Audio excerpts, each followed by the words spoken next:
5/5/2021 আমাকে একটি কেস দিয়েছে মমতা ব্যানার্জির পুলিশ, এবং মাঝখানে এসেও ছিলাম 1-1.5 বছর আগে, হাজিরাও দিয়েছিলাম।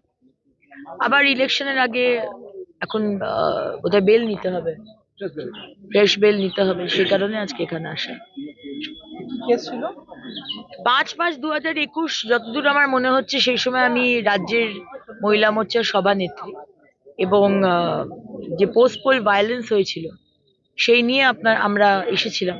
আমাদের কার্যকর্তাদের মারধর করা হয়েছিল, প্রচন্ড অত্যাচার হয়েছিল এই বীরভূম ডিস্ট্রিক্টে, এবং কোভিডের সময় ছিল, সেই হিসেবে তারা কেস দিয়েছে।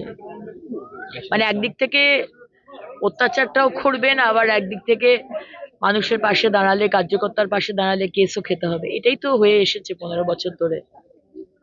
তবে আর হবে না।